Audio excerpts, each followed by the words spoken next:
Hey, what's up, everybody? We have a new YouTube channel. Make sure you subscribe right now. Leave a comment on the video. Share it with your friends.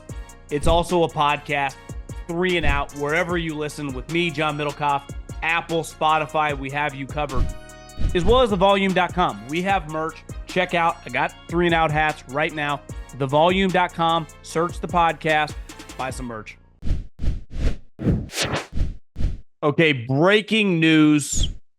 Future Hall of Famer and one of the best players in the history of his franchise, Aaron Donald, has retired. And I'd say it's a wow moment because it just kind of came out of nowhere, but not that crazy when you take a step back, given that he has threatened to retire before.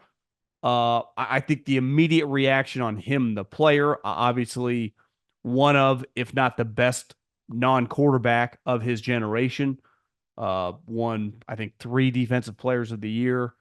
Felt like there was a stretch there where he was an unstoppable force. Very unique player because he was small. Not necessarily small in the sense that he weighed like 250 pounds. I mean, he weighed 290, 300 pounds. But he wasn't very tall, and he was just an unstoppable, definitely an unstoppable pass rusher, and really good in the run, leverage, angles, pad level. Just was an elite dominant force. And anyone that loves defensive football, it was impossible not to love this player.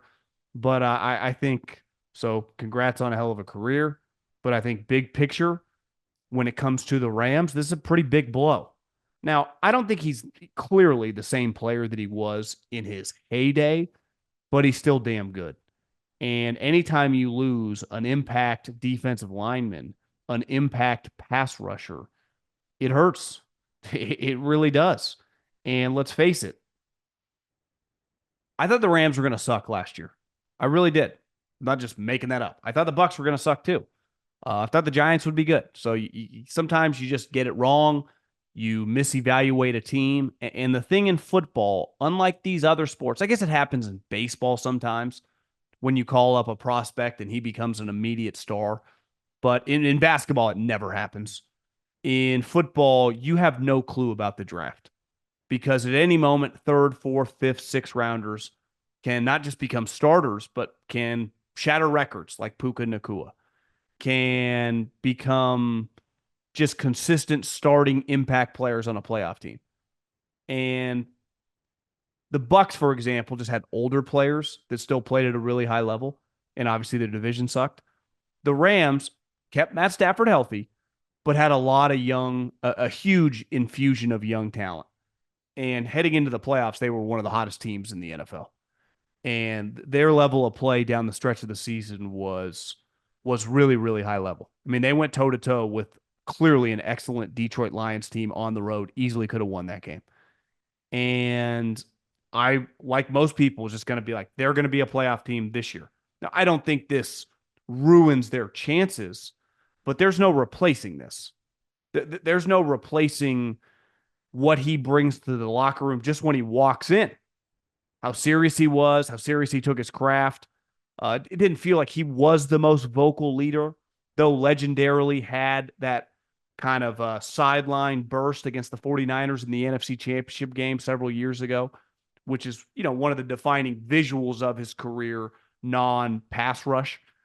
And listen, I don't know if they knew it was coming. Sometimes things are coming behind the scenes. I remember when Joe Staley retired from the 49ers kind of knew it was coming, and they already had in motion the trade for Trent Williams.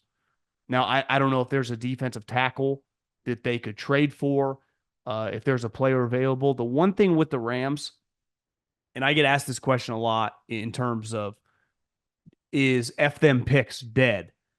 And I don't think it is. I just think they had to reset their franchise financially. Obviously, guys like Aaron Donald make a ton of money, and he just signed a huge extension. What was it, last year?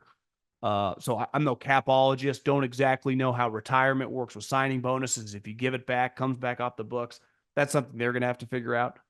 But I think the Rams, after last season, we're actually pretty good at this drafting thing. It helps having some ammo. It helps to restock our team. So I wonder if they're going back and forth with this right now because, and this was even before Aaron Donald, should we use the ammo and trade for a sweet player?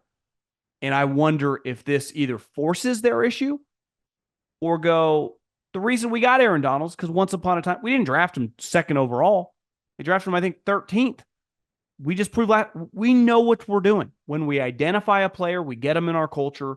We know how to pick impact football players. And I wonder if that's something they're wrestling with right now. And sometimes the emotion of something like this, especially if they didn't totally see it coming, could sway them. But I think they're now definitely a little more fascinating team to keep an eye on over the next, I don't know, 30 days leading up to the draft. If they have one of those kind of curveballs, right? Like ultimately today, the trade with the Vikings and the Texans, it's not really that crazy. The Vikings let Kirk Cousins walk. They signed Sam Darnold to be the bridge quarterback. They're going to get aggressive and use this ammo to trade up and get a quarterback. It's clear that's happening. The Philadelphia Eagles, once upon a time, did something very similar. They kept trading up, trading up. They had some ammo and they went up and they got Carson Wentz. That's what the Vikings are currently doing. They're circling the wagons with extra draft picks. And the Texans do the trade back because they used a lot of ammo. Last year, they get CJ Stroud and then they get Will Anderson. Well, they didn't have the second and third pick. They had to trade up to go get Will Anderson. So this is getting some a little more draft capital toward the future, which they're going to have a high priced team now that it helps to have, second round picks. And I also think they're looking at it like the Vikings, if they did draft JJ McCarthy and Sam Darnold, like there's a chance they win 5-6 games. And all of a sudden that second round pick is like pick 38, pick 40, because we plan on being a playoff team. So crazy day today. Aaron Donald, awesome career, but man, what a blow for a playoff team.